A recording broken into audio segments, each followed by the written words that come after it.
So I've put together a well-balanced and competitive army list for the Gladius detachment. Now the Gladius detachment is the detachment that I've ran all year with Black Templars, but I want to take a different spin with this. I want to show you what that could look like if you're an Ultramarine player or just using some of the characters from the Space Marine Codex. Now this video that we're going to be showing you is part of our free masterclass lesson series, and if you want to check out the other videos in this series, then make sure you go back and check out the others, which is the SWOT analysis and also the overview. And there's also going to be a deployment video to come with some advanced tactics. And if you like the style and you want to see what the rest of the content's like on the masterclass subscription, to see what it's like for all the other detachments, then check out the link below and you can get access straight away for not only the Space Marine Codex but for all of the others. And this is a great way to really find out also how to beat and play against those armies so you're not caught out at the tabletop. It's list time. Stephen, what is in your Gladius Task Force army list? Okay, so this is an Ultramarine list. I will specify that. So we are going to include Marneus Calgar. He's going to be the warlord today. Now, you could drop him if you were taking another, for example, Space Marine list. We are going to, in the advanced tactics, talk about others that you might include. But I felt like for him, he has a really good role for this unit. Now, you could replace him out just for a, basically, captain in Gravis armor. Would do a similar job just because of the CP manipulation. Right. Because we probably will be using a CP on this unit a lot if we didn't have Calgar. Okay. So it's probably worth it anyway. And then you would have some points available, maybe throw in another unit of scouts. That's literally what you would do if you weren't playing Ultramarines, I think. Okay. Okay. So we've got Apothecary Biologis with Fire Discipline.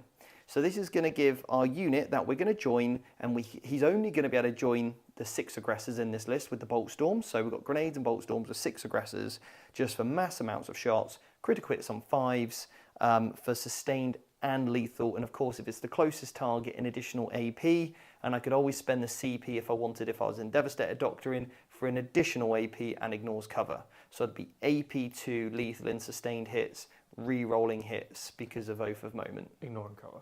Ignoring cover. Pretty gross. It's not a nice little combo. Yeah. See what I mean? There's definitely going to be CPs we're going to apply into this unit. Yeah. And also the Gravis Captain or Calgar just adds a bit more of a punch.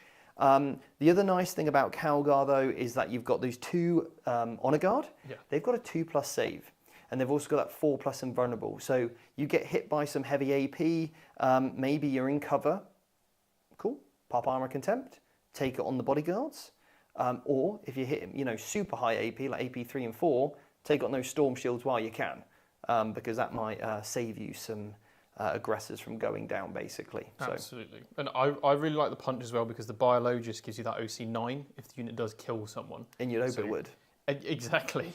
So now you can definitely take objectives off people, even if they've got loads of OC on there. Yeah, exactly that. So, I also think as well, killing off the Victrix Guard is good, because it means you've got more bodies to get rid of before your unit is no longer a unit. So before the Biologis and Calgar separate, obviously we've got more models in between that actually happening. Yes, because if you do get all of the aggressors killed, then the Victrix Guard and Calgar become a separate unit, and the Biologis becomes a separate one as well. Yeah. So that's what we mean by that.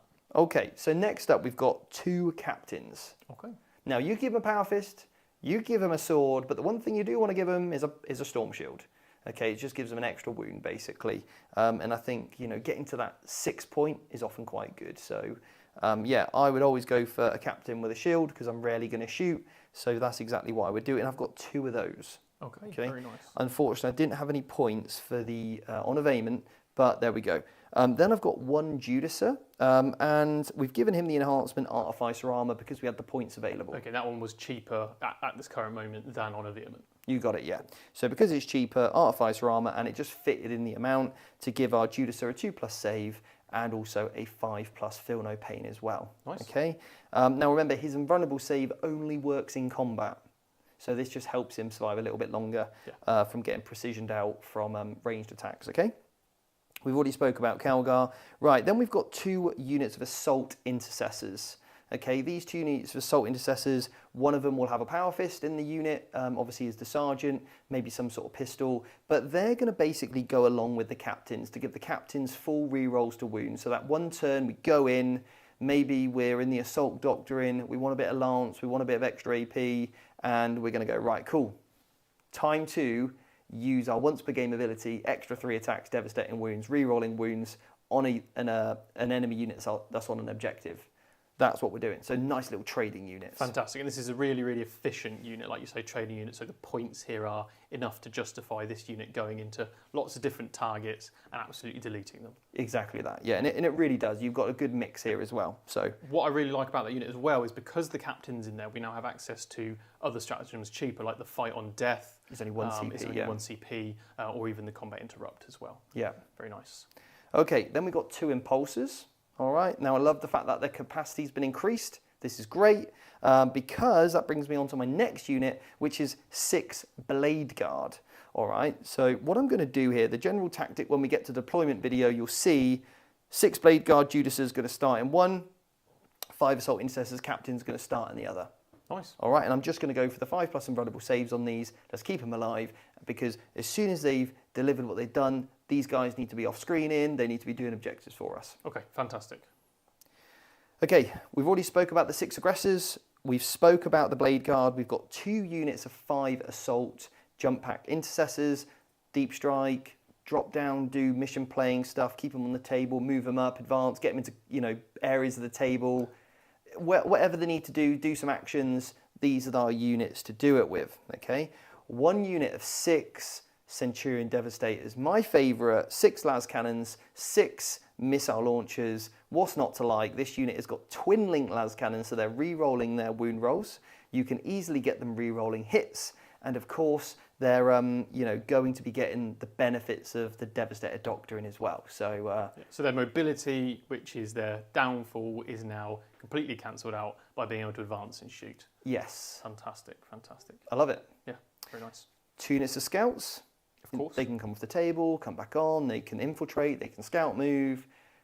It's brilliant, right? Yeah. What's not to like about those? Then we've got 5 infiltrators. This unit's probably going to hold our home field, just stop our opponent from deep striking in as best as we possibly can. Okay, so that's our backfield holder. And then when we get to the deployment video, I'll show you which units I'm going to use what to hold objectives with. Okay, fantastic. And is that everything? That is it. Wow, it's exactly as it stands, 2,000 points. Okay. Now, you could swap out the infiltrators for incursors. Okay. Because what I like about the incursors is that if they're deployed in one of the impulsors, you can scout move the impulsor. You can then get the incursors out, and you could advance, and you could shoot. Then that gives your next unit that shoots the target you just shot +1 to hit. So that means then you can essentially get your unit, if you wanted to maximize fire discipline with crits on 5s, you're hitting on 2s. So you've got no worries whatsoever about, for example, re-rolling those 1s and 2s into misses because you're unlikely to roll 1s. So that makes that super good, or it makes the Devastators even more devastating, especially if you know you're up against an army that can easily trigger, pop smoke or make yourself -1 to hit, or maybe there's a couple of big threats. This just allows you to go, cool. Centurions, you're re-rolling 1s innately, have +1 to hit, and then you can oath another target. So it just opens up the sort of redundancy a little bit for you. That would just mean you would need to use a unit of scouts on your backfield, and then this unit of incursors can, be up into your fortify objective. Yeah. In fact, the more I talk about it, the more I like it. Yeah. Okay, fantastic, alrighty. Final question then about the list. Fixed or tactical, what are we looking at? Tactical. 100% tactical. I've got enough mission playing pieces, so let's go for that. Okay, fantastic. And you're fast, so you can get to certain areas of the board should a card require it. Yeah. And of course you can reach objectives pretty much at a whim. Yeah. So fantastic, alrighty. Yeah. Well, with that said, let's put this army on the tabletop and show people how we're going to deploy and maybe what the first turn looks like. Let's do it. So hopefully you enjoyed that lesson and got some value from it, and you see a much better way to play your Space Marines. Now, if you do want to get your hands on the rest of the Masterclass series, then you can get your first month at half price. So check out the link below and get signed up for the Masterclass.